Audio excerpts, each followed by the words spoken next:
यार क्या सारे के सारे कंटेंट क्रिएटर ही बुरे हैं, सिर्फ और सिर्फ ये शख्स ही अच्छा है? ऐसा बिल्कुल नहीं है, बल्कि ये शख्स ही सिर्फ एक ऐसा फितना है जो जिसके साथ बैठता है उसी को काटता है। ये जहाँ पर खाता है वहाँ पर ही मुंह देता है। वंस अगेन क्लियर करता चलूं कि फितना फैमिली, मैं इसके चैनल को और इसको कह रहा हूँ, ठीक है, और मैं किसी ऑडियंस को मुखातिब नहीं कर रहा फितना कहकर, क्योंकि उनका बेचारों को कोई कसूर नहीं है। वो 15-15, 16-16, 12-12 साल के बच्चे हैं जिनको अभी शऊर नहीं है कि उनको ये पहचान हो सके कि गलत कौन है और सही कौन है। ये सिर्फ और सिर्फ अपनी बदमाशियों का कल्चर दिखाकर और अपने घर की खवातीन को इंसल्ट करके बताना और सिखाना उन बच्चों को ये चाह रहा है कि मर्द असल में इस तरह का होता है, लेकिन मर्द असल में इस तरह का नहीं होता। मर्द बहुत पोलाइट होता है। मर्द अपनी बीवी, अपने बच्चों, अपने वालिदैन, अपने बहन भाई, अपने दोस्तों की इज्जत करता है और उनसे इज्जत करवाता भी है, ना कि उनके साथ बने हुए अपने तमाशों को सोशल मीडिया पर दिखाता है। और बहुत से लोगों ने कहा कि आप किसके साथ लड़ रहे हैं? इस बंदे ने जो अपनी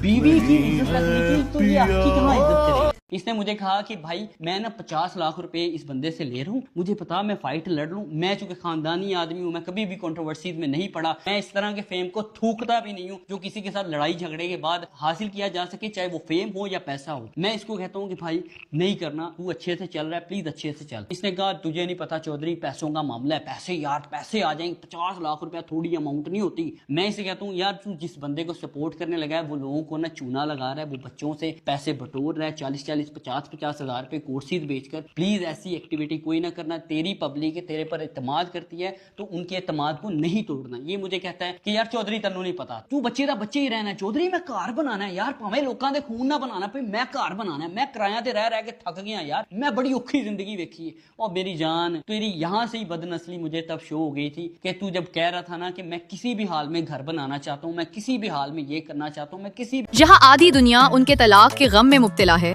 वहाँ ये मोहतरमा मजे से ईद सेलिब्रेट कर रही हैं। ये कहना था हेटर्स का। रजब साहब जब ईद सेलिब्रेट कर सकते हैं तो आखिर कैवान की स्ट्रॉन्ग मदर क्यों ना करे? जहाँ एक तरफ ये मोहतरम झिंगा लाला करने के बाद बेगम को तलाक का सर्टिफिकेट दे चुके हैं, वहीं पर कैनवल को आंटी कहने पर जुल्करनैन ने ऐसा स्टैंड लिया कि पाकिस्तान के सारे स्टैंड हिल के रह गए। दिल ने आज बहुत कहा नगमा जाने दे, लेकिन जब अली बॉस ने भी रजब को खरी खरी सुना दी कि तुम इज्जत वाली औरत के लायक ही नहीं, तो मैंने कहा नगमा आने दे। ऐसे होते हैं मर्द जो अपनी बीवियों के लिए स्टैंड लेते हैं और बिल्कुल बर्दाश्त नहीं करते कि बाहर का कोई भी मर्द मुंह उठा के सोशल मीडिया पर उनके बारे में कुछ भी बोल दे। और दूसरी तरफ रजब भट्ट जो फख्र से बता रहा है कि ईमान लोगों में तो शादी की भी गुंजाइश नहीं थी, उन्हें मैंने कोलीब्स दिलवाए। मेरे भाई ये जो तुम 7 सूट कैवान के लेके गए हो, अगर इतना ही तुमने बेटे की जिम्मेदारी उठाई होती तो ईमान को हरगिज सोशल मीडिया पर ना आना पड़ता, क्योंकि वो इस तरह की है ही नहीं। और अब तो जुल्करनैन ने भी बोल दिया कि हमने खत्म ही इसलिए की थी क्योंकि उनके घर ईमान की बिल्कुल ना इज्जत थी ना औकात, और हमसे ये देखा नहीं जाता था। जो मर्जी करें भाई, हम तो कुछ भी नहीं कहते, ना हमारी कुछ कहने की आदत है। तुम लोग अब ये बताओ कि जुल्करनैन सही है या शौहर हो तो जुल्करनैन जैसा। दोस्तों इस वक्त सोशल मीडिया पर यही जुमला हर तरफ गर्दिश कर रहा है। लोगों का कहना है कि जुल्करनैन सिकंदर ने एक आइडियल शौहर होने का सबूत दे दिया है और साथ ही रजब भट्ट का वाइट वॉश भी कर दिया है। कहा जा रहा है कि जुल्करनैन एक बहादुर इंसान है जिन्होंने रजब भट्ट को आईना दिखा दिया और बाद सारिफीन के मुताबिक उन्होंने रजब को उसकी औकात तक याद दिला दी। दोस्तों ईमान और रजब के तलाक के मामले पर कनवल आफ्ताब ने इंस्टाग्राम स्टोरी पर कुछ जनरल बातें शेयर की थी। जाहिर है एक औरत ही दूसरी औरत का दुख बेहतर समझ सकती है और यही बातें रजब भट्ट को बुरी लग गई। रजब भट्ट ने जवाब में कनवल आफ्ताब को आंटी कह दिया और साथ ही काफी सख्त अल्फाज भी इस्तेमाल किए। बस इन्हीं बातों का जवाब जुल्करनैन सिकंदर ने दिया। जुल्करनैन सिकंदर का कहना था कि रजब भट्ट की रजब फैमिली मेरी हेल्प से बनी थी। जुल्करनैन ने बताया कि रजब भट्ट की शादी के इवेंट्स उनकी बीवी ने कोलैबोरेट करवाए थे और निकाह के लिए 16 लाख रुपए भी उन्होंने ही दिलवाए थे। जुल्करनैन ने यह भी कहा कि रजब भट्ट के घर का फर्नीचर जिस पर वो आज सोता है वो भी उन्होंने सस्ते दामों दिलवाया था। इसके अलावा जुल्करनैन ने रजब भट्ट के बारे में कई पुरानी बातें भी खुलकर बयान की। उन्होंने रजब को खुलेआम खबरदार करते हुए कहा कि अगर आइंदा कुछ कहना है तो सोच समझ कर कहना, क्योंकि अभी तो मैंने सिर्फ आगाज किया है। तुम्हें बेनकाब करने के लिए मेरे व्लॉग्स टू बी कंटिन्यूड हैं। आखिर में जुल्करनैन सिकंदर ने सबको यकीन दहानी करवाई कि उनकी हर बात सच है और अगर उनकी किसी बात में गलती हो तो रजब भट्ट कुरान पाक उठाकर कह दें कि वो झूठ बोल रहा है। अब सच और झूठ की इस लड़ाई में कौन हक पर है, रजब या जुल्करनैन? ये फैसला तो अब आप ही करेंगे। कमेंट्स में जरूर बताएं कि आपके ख्याल में सच्चा कौन है।